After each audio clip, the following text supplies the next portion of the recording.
గౌరవ కళా వెంకటరావు గారు నిన్న చీపురుపల్లి రైల్వే బ్రిడ్జి ఓపెనింగ్ సందర్భంగా మాట్లాడుతూ ఈ బ్రిడ్జ్ అంతా కూడా మేమే కృషి చేసాం, మేమే పూర్తి చేసాం, వైఎస్ఆర్ పార్టీ పాలకులు నిర్లక్ష్యం చేశారని పదే పదే చెప్తున్నారు.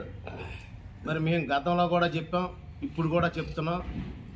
బ్రిడ్జికి మేము చేసిన శాంక్షన్ నిధులు కాకుండా మీరు రూపాయి అయినా అదనంగా శాంక్షన్ చేస్తే జీవో కాపీతో చూపిస్తే మేము కూడా శాబాష్ అంటాం. లేదు బ్రిడ్జిలోని డిపిఆర్లోని ఏమైనా లోపాలు ఉన్నాయి, డిపిఆర్ని పదే పదే మార్చారు, అందులో అవినీతి జరిగిందని సొల్లు కబుర్లు చెప్పడం కాదు, ఆధారాలతో నిరూపించండి, మేము ఒప్పుకుంటాం. అనవసరంగా ప్రజలను పక్కదారి పట్టించి ఈరోజు ప్రజల అమాయకులు కాదు, వాళ్ళకి అంతా తెలుసు. ఈ బ్రిడ్జి అనేది వైఎస్ఆర్ పార్టీ ప్రభుత్వంలో అప్పటి మంత్రి గారు కానీ, ఎంపీ గారు కానీ, జిల్లా పరిషత్ చైర్మన్ గారి కృషితో మంజూరైందని తెలుసు. 70% పనులు మా ప్రభుత్వంలో పూర్తయ్యాయని తెలుసు. మీరేమైనా ఈ 18 నెలల్లో ఆ కాంట్రాక్ట్కి సిమెంట్ బస్తాలు అందించారా, లేకపోతే ఐరన్ దగ్గరుండి మీ కార్యకర్తలు కానీ వాళ్ళు మోసి అర్జెంటుగా చేసిమని మీరేమైనా తొందర పెట్టారా? ఏంటి మీరు చేసిన కృషి, మీరు కానీ మీ కుమారుడు కానీ అని చెప్పి సందర్భంగా మేము తెలియజేస్తున్నాం. ఈరోజు మీరందరూ కూడా ఒక్కటే, మేము చేసిన పథకాలని మేమే చేసామని చెప్పుకోవడం కానీ, ఈరోజు పేర్లు మార్చి పథకాలని మీరు మార్చడం తప్ప ఈ 18 నెలల కాలంలో మీరు 2 మురికి కాలువలు, 2 సిమెంట్ రోడ్లు తప్ప ఈ నియోజకవర్గానికి చేసింది ఏదైనా ఉంటే దమ్ముంటే చూపించండి. ఈ నియోజకవర్గంలో బొత్స సత్యనారాయణ గారు, మీరు ఈ నియోజకవర్గం 4 మూలలా ఎక్కడ తిరిగినా మీరు ఈ తారు రోడ్ల మీద మీ కార్ల మీద సాఫీగా వెళ్తున్నారంటే బొత్స సత్యనారాయణ గారు వేసిన రోడ్లు. ఈరోజు ఈ నియోజకవర్గంలో మీరు ఏ గ్రామానికైనా వెళ్ళి ఆ గ్రామంలో ఒక మహిళలు మంచినీళ్ళు అడిగి మంచినీళ్ళు తాగుతున్నారంటే బొత్స సత్యనారాయణ గారు సంఖ్యల నుంచి తీసుకొచ్చి వాటర్ ట్యాంకులు కట్టి ఈ గ్రామాలకి మంచినీళ్ళు ఇచ్చిన పరిస్థితి. మీరేం చేశారు? మేము ఒకటే చెప్తున్నాం, మేము చేసినవే మేము చెప్పుకుంటాం, మేము చెయ్యను మేము చెప్పుకోం. గతంలో 2014 ఎన్నికల ముందు మేము చీపురుపల్లి పాత గవర్నమెంట్ హాస్పిటల్ దగ్గర 50 పడకల హాస్పిటల్ కోసం ఆ రోజు మేము మా ప్రభుత్వం ఒక జీవో పాస్ చేసి నిధులు కూడా విడుదల చేసింది. ఎన్నికలు వచ్చిన తర్వాత కొత్తగా ఆ రోజు మొనాలి గారు ఆ హాస్పిటల్ని అక్కడ మార్కెట్ కమిటీ స్థలంలో కట్టారు. మేము ఏ రోజు కూడా మేము చేసామని చెప్పుకోలేదే.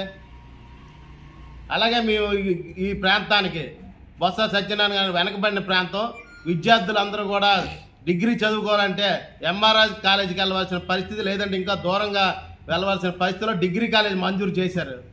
మా డిగ్రీ కాలేజ్ ఇక్కడ జీవీఆర్ కాలేజీలో నడిచేది. అప్పటి పరిస్థితుల్లో 2014 తర్వాత మొనాలి గారు గరివిడి తీసుకెళ్ళి కాలేజీ కడితే నిధులైతే మా ప్రభుత్వంలో శాంక్షన్ జరిగాయి, కానీ బిల్డింగ్లు మీరు కట్టారు. ఏ రోజు మేము కాలేజీ తెచ్చామని మేము చెప్పాం, కానీ బిల్డింగ్లు కట్టామని మేము క్రెడిట్ చోరీ చేయలేదే. ఈరోజు మీరు వాస్తవాలు మాట్లాడాలి ప్రజల దగ్గరికి వచ్చేసరికి. ఈరోజు మీరు అభివృద్ధి చేయాలనుకుంటే పాలకొండ విజయనగరం పాలకొండ 100 అడుగులు చేసి ఇక మేము చేసామని నిరూపించండి. లేదు ఇందాక మా అన్నయ్య అన్నట్టుగా ఆర్ఎస్ఎస్ని మీ నాయకులందరూ కూడా చంద్రబాబు నాయుడు, లోకేష్, మీరు అందరూ పదే పదే ప్రజలను మభ్యపెట్టి చెప్పారే 100 రోజుల్లో మేము అధికారంలోకి వచ్చి తెస్తామని. ఎందుకు మీకు చేతకాల తేడానికి, ఎందుకు మీరు తేలేని పరిస్థితి? అది ప్రజలకు చెప్పండి మీరు. అంతేకాదు ఈరోజు మేము మార్కెట్ కమిటీ కొత్తగా అక్కడ బిల్డింగులు కట్టాం. ఇంకా ఈ ప్రజలందరికీ సౌలభ్యం కోసం చీపురుపల్లి టౌన్లో రైతు బజార్ కడితే కొంతవరకు వచ్చి పనులు ఆగిపోయి ఈలోపు ఎన్నికలు వచ్చాయి. దమ్ముంటే అది పూర్తి చేసి ప్రజలకు అందించండి, అభివృద్ధిలో మాతో పోటీ పడండి.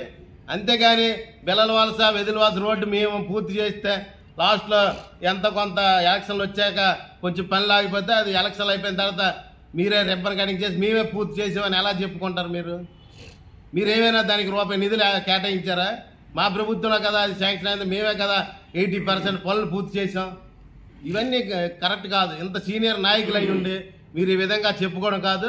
మీ నియోజకవర్గంలో మీరు గతంలో చేసిన అభివృద్ధి చెప్పాలంటే పాలకొండ రోడ్డు మీద 9 నెలల గర్భవతి ఎవరైనా 10 సంవత్సరాల్లో తిరిగితే వెంటనే కాన్పు జరిగే పరిస్థితిలో ఆ 10 సంవత్సరాలు మీరు ఆ రోడ్డు నుంచారు. అది మీరు చేసిన అభివృద్ధి.